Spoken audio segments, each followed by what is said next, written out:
I'm so happy to have Andrew Jones here in the studio with me today. Last week, you got a chance to meet his wife, Pam Jones, and now you get to meet the other half. Andrew, thanks for... Scary. Scary. Is that intimidating? Is that an intimidating intro? Hugely intimidating. To follow Pam? To follow Pam? Yeah. Well, first of all, thank you. It's a huge honor to be here. Thanks for asking. Thank you so much. It really is a pleasure to meet both of you and have this opportunity.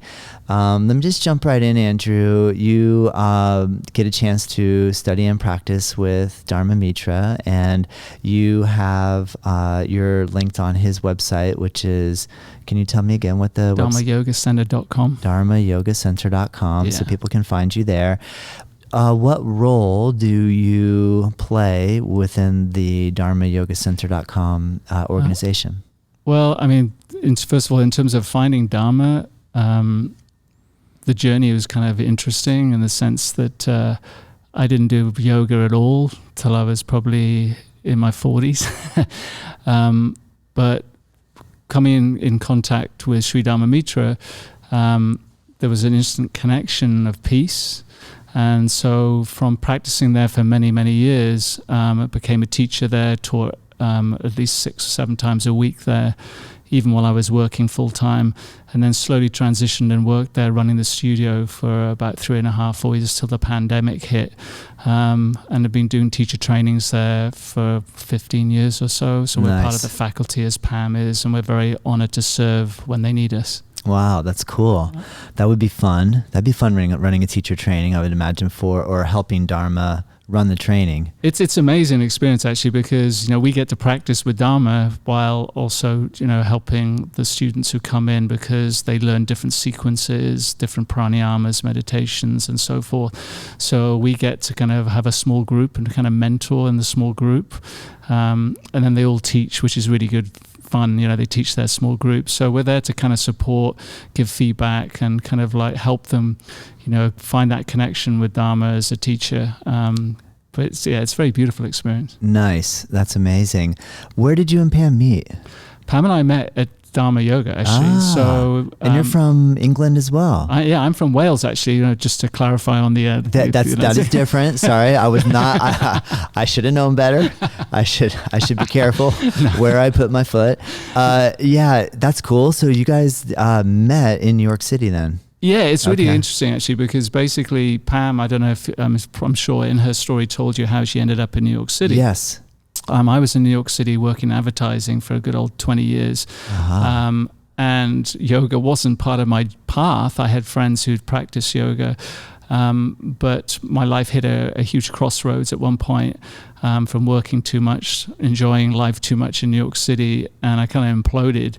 And I was asked to go and see a psychiatrist, and my sister said, I think you should do yoga. And so basically it was a kind of beautiful moment where I was in the elevator of my apartment in New York City, and there's a lady with a yoga mat, and I go, where do you do yoga? And she goes, Dharma. And I'm like, excuse me, what's Dharma? Because I had no idea what that was. And she said, he's at the end of the block. So that's how I ended up in Dharma Yoga. And then after practicing for many years, Pam and I were very serious about our practices, and we weren't really going out socializing or doing any of those things, but we knew each other for several years, and then the time was right. So very cool. Then we came together. Yeah. Amazing. So if you're in your 40s now and you've been working in New York for 20 or so years, then I'm guessing you left Wales in your early 20s. I went to New York when I was 32. Gotcha. I worked in London before that. I'm 58 right now. Wow. So, yeah. Nice. And can you tell me a little bit about what it's like working in the advertising world in New York City that caused you to implode? Yeah. Well, fun and a lot of work. No. So it was. It was kind of interesting because I wanted to live in America. I did my undergraduate degree in the University of Miami years ago. Oh, cool. So I wanted to come back. I had a lot of friends here, and I wanted to play music. That was one of the key pulls. And I had a lot of friends in Nashville who play music and so forth. What do you play? I play guitar. Now I do kirtan, which is more fulfilling than probably what we did before. But but I wanted to go to Nashville, and because I worked in advertising in London, people were saying, well, you can't come and work in Nashville. You should be working in New York City, or minimum Chicago. Yeah. And so they were like, we can't help you with with a visa or so forth. So I just ended up going to New York and cold calling there. Showed my my portfolio and so forth, and ended up with a job there. And I thought it was going to be a little bit more mellow than London, because London's quite renowned for advertising and late hours. New York was like on steroids. So but it was an amazing experience. I ended up working on MasterCard for many years, and we launched that priceless campaign around the world. So I got to experience amazing things, going to China, to India, to South America. But after a lot of travel, it kind of got to the point, I always think of that beautiful thing, not that this was anywhere in the same comparison as George Harrison, but you kind of are exposed to so many things, but nothing's bringing you any peace. And so I was getting more and more stress, jet lag, so I started drinking, I was taking drugs, anything to try and remove the stress level. And then it got to a point where nothing seemed to be able to get that inner peace or that calm that, doing yoga we strive for, right? So that it was an amazing experience, but it kind of hit a point where enough was enough. However, to your question, it's kind of interesting. I said to Dharma, I'm going to leave advertising. I'm going to be a yogi full time. And he goes, why? And I'm like, oh? I'm like, well, that's not the answer I thought he was going to say. Why would you want to do that? This is a tough gig. So he was kind of like saying the yoga is in your life and your karmic flow. And he said, you can bring a lot of beautiful vibration to many people in the advertising world and your clients and so forth. So I worked on Nestle Foods for I think a good 5 or 7 years, and it was amazing from that transition and starting the yogic path and changing diet, breathings and all those different things, that suddenly people were asking, how come you're so much calmer than you were before? What are you doing? I'm very stressed. Can you help? So I'd like clients would ask me and we'd talk about breathing exercises. And then we started talking about maybe some vegetarian lines that they could put out. So it was really cool. I mean, it was kind of and he said, when the time is right, the flow will take you to where you need to go next, but don't push it, just go with it, but bring the yoga to what you're doing right now. Nice. So I thought that was beautiful, but I was very confused when he That's classic. I can imagine. Do you miss, well, do you now integrate your marketing skill in relation to helping Dharma with the studio and or the teacher training? Do you feel like you're able to integrate these two together?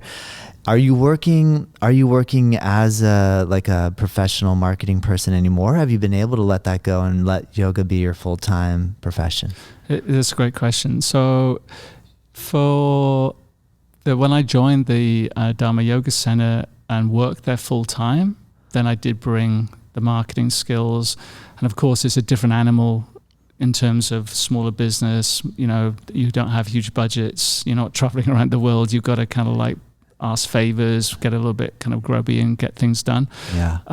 But it was really good fun. And up until the pandemic, it had been a really amazing experience doing that. Helping with, we got a new website that was put up. We worked things, how you could create a funnel, in terms of like creating demand and retaining the students and so forth. So we did a lot of that stuff. And then to answer your question, the second level of that was, about 2 years ago, during the pandemic, we were asked if we would go to Asheville Yoga Center and run the Asheville Yoga Center, and we were hoping that it was going to be a little bit more on the teaching side, but they had a big need to create business plans, marketing plans. So I kind of got sucked back into doing that, which was fine, and it was they're beautiful people, so it was a real honor to help. But I think I've got to a point now where it's a little bit more like, if people need it, I'll help, but it distracts away from some of the practice. And I was finding that it was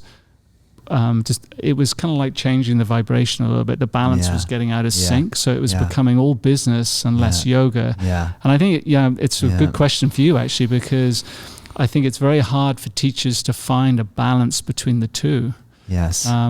Because if you're chasing numbers, suddenly you're not doing it with this notion of surrender. It's becoming a little bit expectation kind of thing. Oh yeah, big time. I mean, there's a lot of pressure in relation to holding down brick and mortar space, the overhead, and then when you add up the amount of time that you need to actually be offering classes and actually teaching, the amount of time we can spend practicing is obviously less. So absolutely. I mean, that is a big challenge for sure.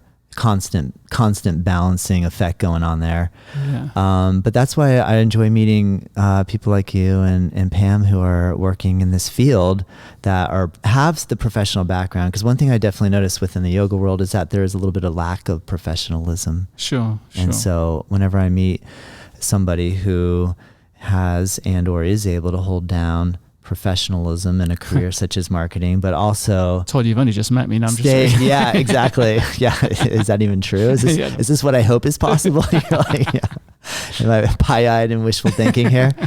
Yeah, constantly. I mean, there's times where I feel like the more I let go of worrying about trying to have a perfect yoga practice and just surrender wholeheartedly to just keeping the studio open and making sure that's going, I feel like that is my practice now. And so I tend to, I struggled a lot with this in the past where I was like, oh my gosh, I gotta get up at 4 so I can practice until 6:30 and then I can start teaching. But then I burned myself out so much. So now if I get a chance to do a couple cat-cows with the group, I'm like, this is good. Yeah, this is good. I love it that you said that because you're totally right. When we were in Asheville, it got pretty full on and you're trying to squeeze your own personal practice and then you start modifying. Then you realize that everything is the practice and you have to adapt. But Dharma always used to say to us that sometimes the actual teaching is the practice. Yes. But one of the things I think that's very important for all of us is that if we're going out onto the mat to teach folks, then we've got to walk the walk. Yeah. And so it's finding that balance where you're not losing the vibration that you've been working on. Good point. It's kind of like find that balance. But I love it. I love that you say that this is your role, right? Yeah. To have this space to help people. Yeah. It's beautiful. Yeah. Agreed. Thank you. I appreciate that. Can you speak a little bit about the other organization that you're involved with, which is studyyoga.com? What is that and how did that come about? Yeah, it's an interesting one. It's a lady called Mira who practiced at Dharma Yoga, and she wanted to create an online yoga experience, but not basically the same thing as doing Zoom classes. She wanted to create journeys for people, whether they're athletes or whether they're people who are stressed out or people who have imbalance in their lives. And so she's put together these programs or journeys that go, I guess, 4 to 6 weeks, I think. And you sign up and you have a program built for you each week. Nice. And you can get feedback. You can have some live classes, but you have recorded classes. And she's done a really beautiful job pulling it together. So I think she's launching it in mid-March, I think is what her goal is. Yeah. But she's done a lot of research about how to help people. I think the thing that for me about yoga is sometimes accessibility and how you can sustain it, because we get bombarded with so many different yoga options these days, or fitness or wellness options, and I think sometimes it's a bit overwhelming for folks. I mean, I remember doing my first yoga class. I don't know about you, but I remember I was like petrified walking. Where do I put my shoes? Should I have socks on? Should I be? That's a good point. What kind of mat? Yeah. So the idea is that this will help people to just integrate yoga into their life without being scared. And on their schedule, really, because they've got these recordings so they can do them where they like. They set their own goals, and then they can monitor the goals. So we want people to try and achieve something to help improve their lives. But it doesn't have to be all the way up here. It could be something here. It depends on your life and how much you're cramming into your life. We all know mums who've got kids, or guys, or mums who are working as well. It's a lot of stuff. So it's trying to find something that's palatable, accessible, and then it's poses, breathing, knowledge, diet. There's a huge kind of, it's not just one aspect. So it's kind of like a little journey and also it's very much about community.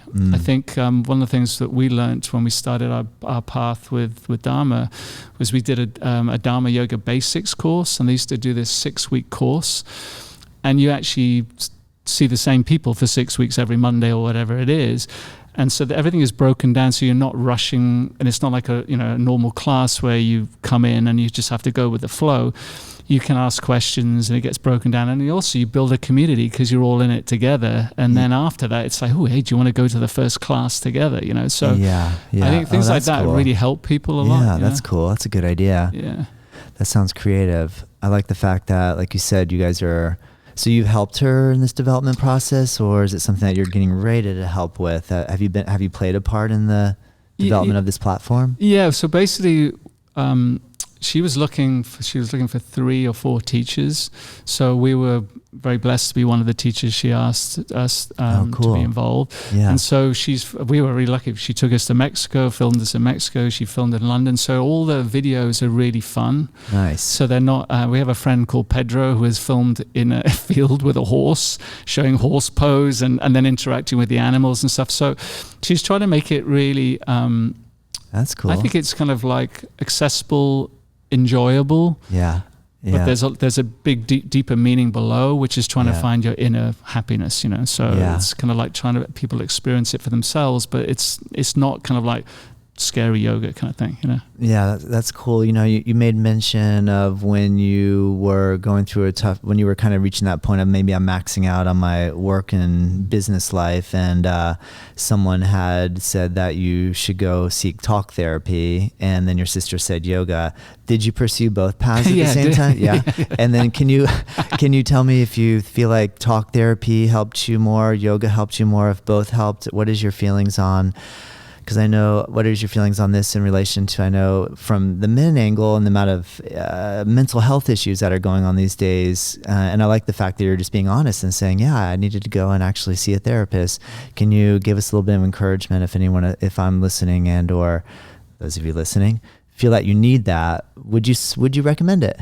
Yeah, I think people should do what they feel in their heart is going to help them. And I think trying multiple things is also a good thing, because sometimes we say you just do this or just do that. It's an interesting question. I think the psychiatrist for about 6 weeks, and I did the yoga for 6 weeks.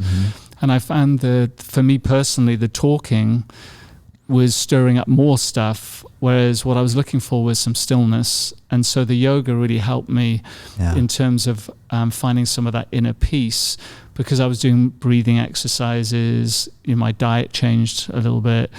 Doing some of these poses was releasing stuff. So, but I think, at that time I was having anxiety attacks and everything. So they both worked in their own way. Yeah. But eventually the yoga for me, and also, to find a teacher like Sri Dharma, I was very blessed, because just when you're in the vibration of a higher teacher like that, everything becomes still. I'll tell you a funny story, because the mind is a funny game, funny animal, as you know, I'm sure from the experiences in your practice and your life, right? Yes. So I was like, okay, so after about 2 months, I was thinking, I'm feeling pretty peaceful here.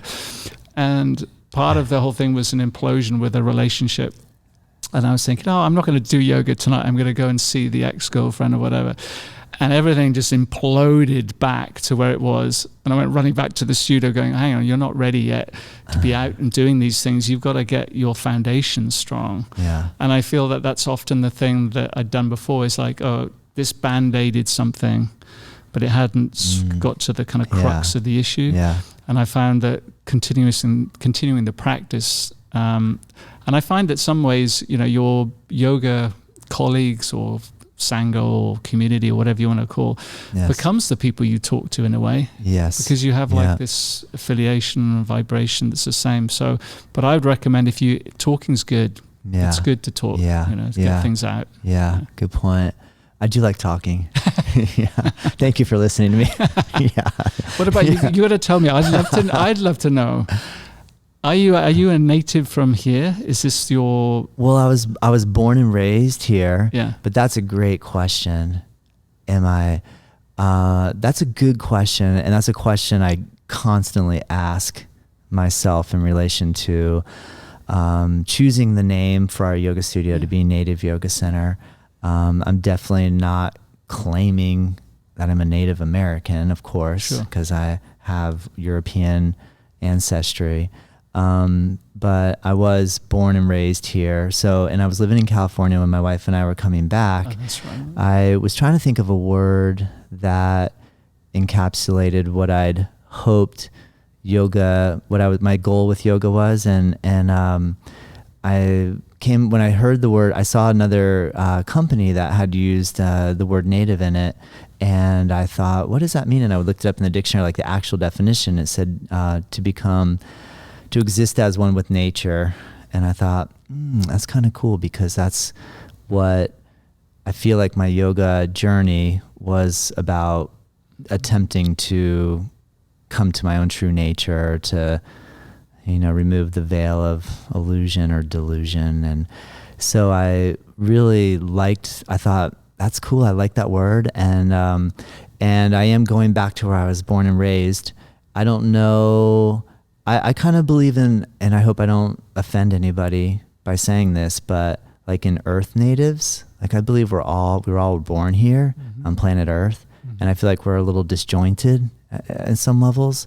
So I kind of have this dream that no matter where we land, if we get into our true nature, then we might feel at home and like we're in the place that we need to be. And more connected, right? Yeah. So that was my intention or my thought behind that, as opposed to like claiming like native. But at the same time, I do want to claim it that I was born, It's kind of beautiful, though, the way you described it, though, the native, like the stronger thing you were saying. Yeah. We don't sense that vibration at all here.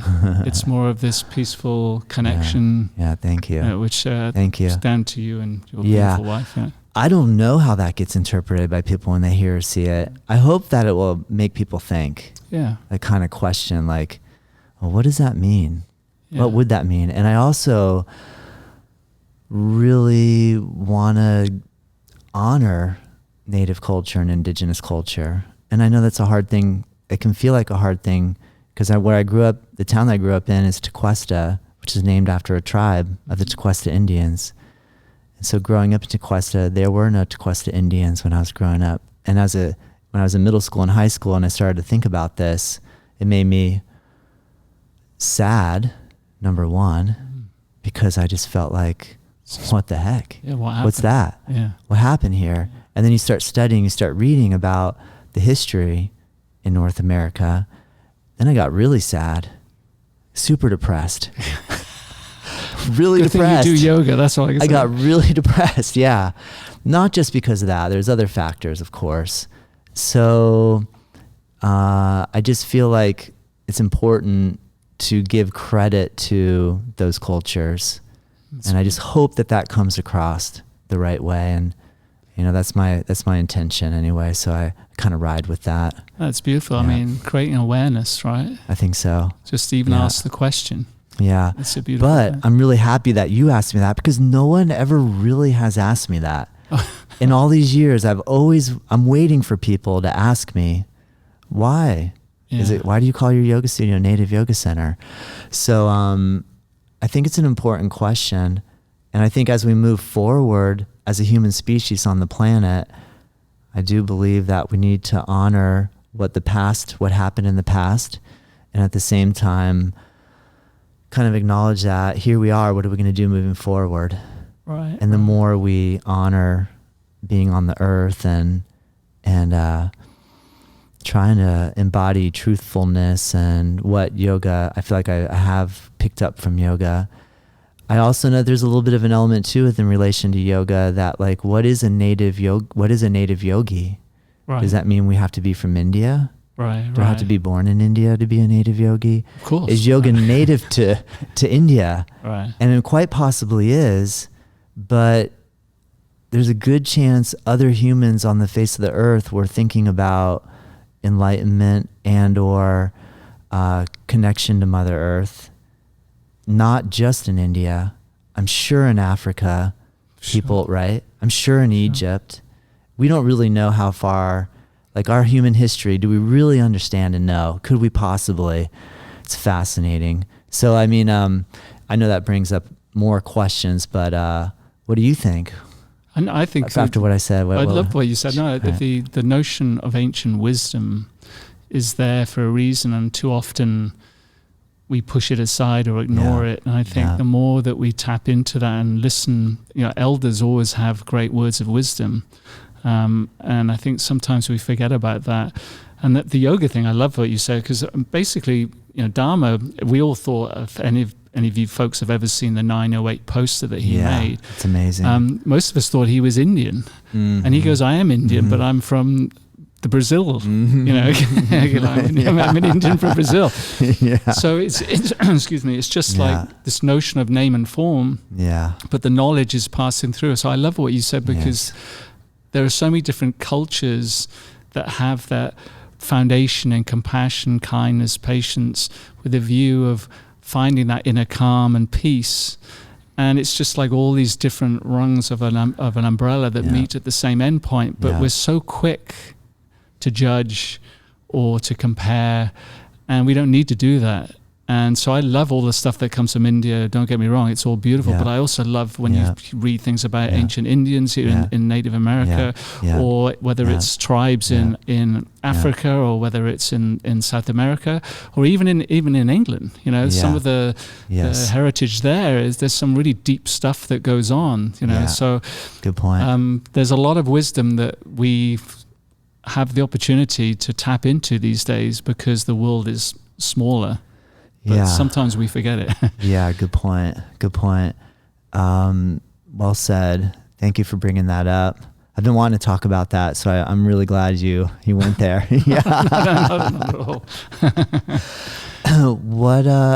What is your hope and dream for your future as a yoga teacher? And I know that's almost counterintuitive to what we're attempting to achieve, if we're mentioning being at peace with our true self in the moment, why would I even be concerned with the future? But do you have future aspirations in relation to your mission with teaching and or practice?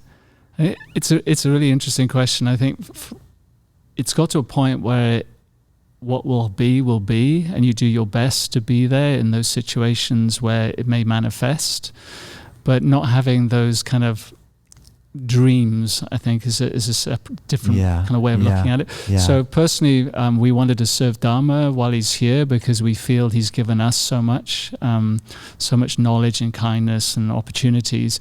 So we really want to be here for him and to spread yoga. So Dharma, the thing I love about Dharma as a teacher is that he would never call it Dharma Yoga. That was just a business thing that was done in the organization. To him, it's all yoga, to your point earlier on, or it's all ancient wisdom, or whatever it may be you want to call it. So the goal is to help others.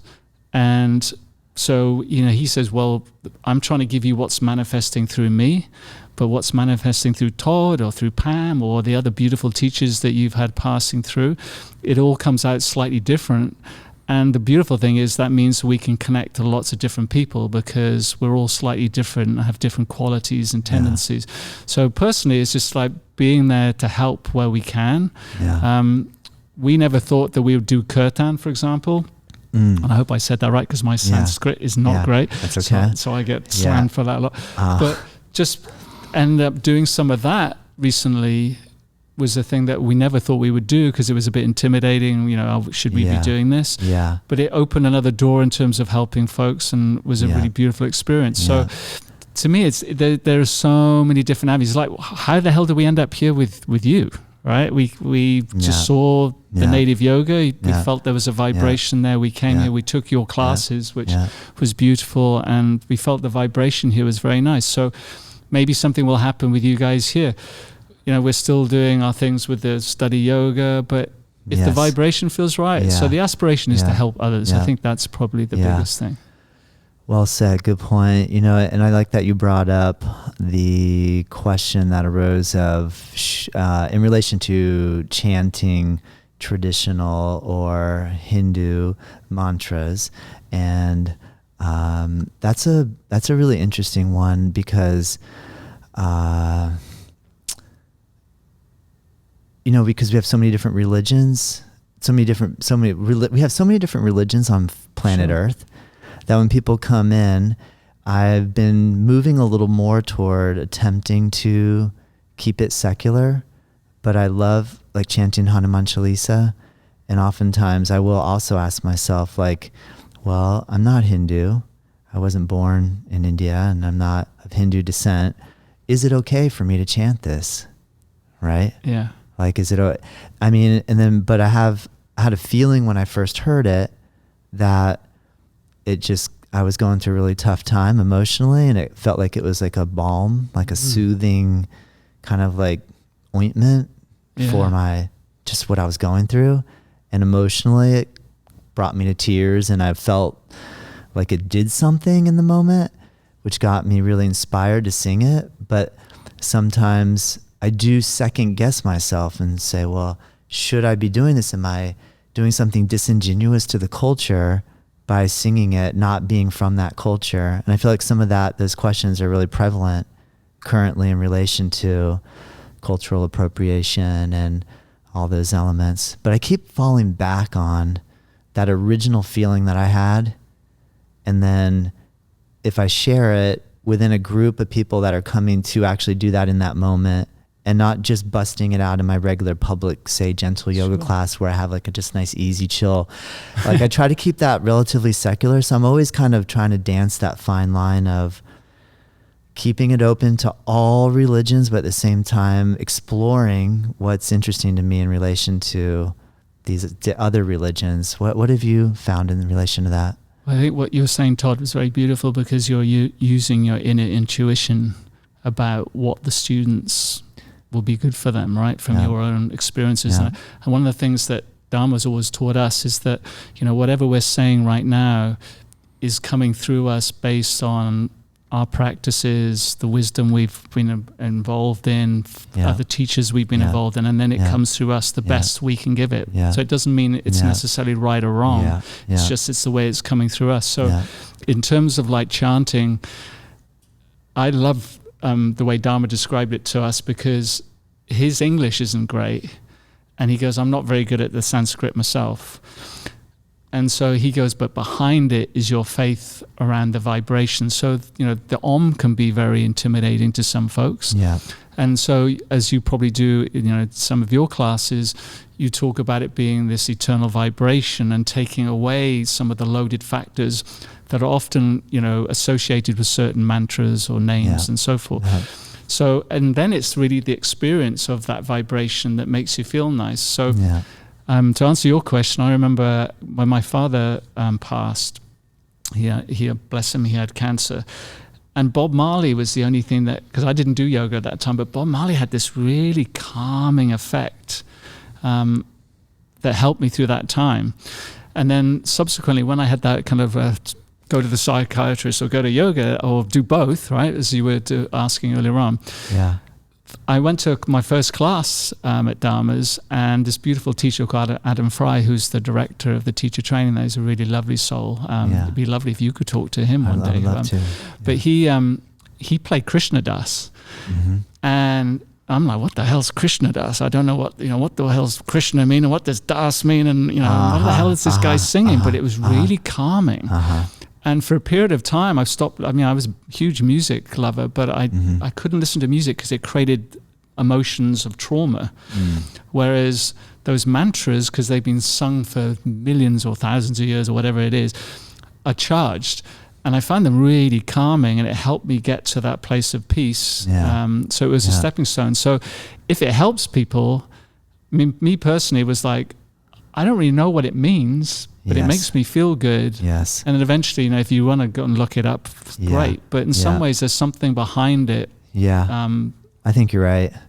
It's a feeling. It's like a conjuring up of love, a love feeling, a love vibration while singing, that somehow that vibration comes through the singing, regardless of what the words are. But and doing it together. And, I mean, first time I went to a kirtan, I'm like, singing really quietly. And then, everybody encourages you, right? And I remember going to see Krishna Das, and I was like, should I shut my eyes? Should my eyes be open? There's people looking at me. What the hell? Your mind's doing all that crazy stuff. But then suddenly it starts coming from within, and it really creates that notion of calmness. I think music is very powerful emotionally.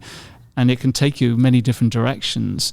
But when you have some of that trauma that's going on, there's something about some of these mantras. And I find, the Hanuman Chalisa is a beautiful one, but that's quite a intricate, long, is it 5 minutes if you do the whole thing, right? Or 15 actually. Or 15, yeah. If you're playing and singing it, yeah. Well, there you go. So it's a long thing. Yeah. I remember doing Krishna Das on New Year they did it, I think, 108 times or whatever they do. It was all day, and by the end of it, you're like, whoa. That was intense, but super powerful, right? Super powerful. Yeah. But the Om to me is an amazing mantra. Like, we were always taught that do 12 Oms and just think about being one with everything. Forget about any religious connotations or the first thing that was taught to me that was very attractive was that we were taught that yoga is not a religion. And that, for me, having some experiences in my youth where, religious things pushed me in funny directions, I was like, okay, so let's get that's off the shelf now. So now we can just do the practice. Yeah. And it was like, okay. Yeah. So I think that some of those mantras have very powerful effect. Sometimes it's very much connected to Hinduism, but there's also the yogic component where it's, as you said, it's that vibration. Yeah. It's not so much about reading the whole book around whatever it may be. Yeah, good point. Yeah. Good point. Well said. I think that hits the nail on the head.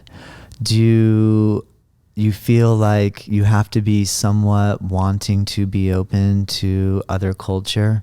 Because sometimes what I find is when there's a closing off to, I shouldn't really explore other culture because my culture is telling me that my culture is the only culture and this is the best culture. But I think at some point too, hopefully... You're talking about the Welsh culture? Hopefully at some point we go, I want to know about these other cultures.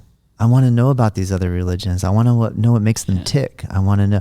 But I agree with you 100%. The first time I heard them say, I don't know who them is, but when I heard said, yoga's not a religion, I went, oh, finally, thank you. Yeah. I think it's important to keep it that way. Yeah. And that's why I do put effort into keeping the secular element of it as well, where it's having a peace sign on the wall versus it's beautiful. And it's a person, even. I mean, that is a great universal symbol, right? I think so. Yeah. I think so. And I will die for peace. That seems like an oxymoron, doesn't it? Definitely not going to say I will kill for peace. That definitely does not fit together. But the cultural thing, though, I think is a really interesting one because part of the goal, as you know from your practice, is to tap into this oneness and not be in this realm of seeing everything different and judging and criticizing and all the other things that we do on a day-to-day basis. Yeah. So the notion is that, I don't know if you've ever been to the Self-Realization Fellowship, for example. I have. We experienced a bit of that, and they had Jesus up there, and they had, I can't remember the name of... Well, Paramahansa Yogananda, and then Lahira Mahasya, is that one of his gurus? And Babaji, Babaji. And so that notion is you've got, so there's East and West mixing there. And which is amazing that Yogananda pulled that off. Like when I see the pictures of Yogananda giving speeches in those black and white photos to Americans in the 1930s. I want to get that right. Thank you. You think, how difficult would that have been to try to talk about Hinduism to that crew? That would have been, but the way that that's next level in relation to what he could do by correlating Bhagavad Gita with Bible and with the Quran and seeing what the essence of each teaching was and then correlating it. Yeah. I know. Isn't that beautiful though? Amazing. That's amazing. Incredible. Agreed. Wow. Andrew, I want to keep going. Yet we're on this thing called a schedule. Yeah, we're blinded back to reality. Gotta pull you back. I gotta reel you in here. I have a feeling we could have gone a little further out. We could have explored even further out there. Would you be willing to come back on again And I'd love to have both you and Pam back on again, and we can continue the conversation. This has been a real treat. We'd be honored. I want to know more about you too and your experiences. Thank and you. I think it's really fun having this back and forward discussion. Yeah, thank you for the honor. I have to ask you this question in the attempt to close, the same one that I asked Pam, and hopefully it's not too heavy. But if today was your last day on Earth, what message would you want to send us Earthlings? If this was my last day on Earth, this is it. This is your love. final. I mean, it's like not to have the action of love, but be love. See yourself in others, see yourself in this planet, and be grateful for what we have. And let's make it a beautiful place that it should be, because it has all the potentials. And there's so many beautiful people around and so many beautiful things that happen. But it's a little bit kind of masked right now. So for me, it would be just be love, and it would change everything. Nice. Awesome. Thank you so much. Thank you.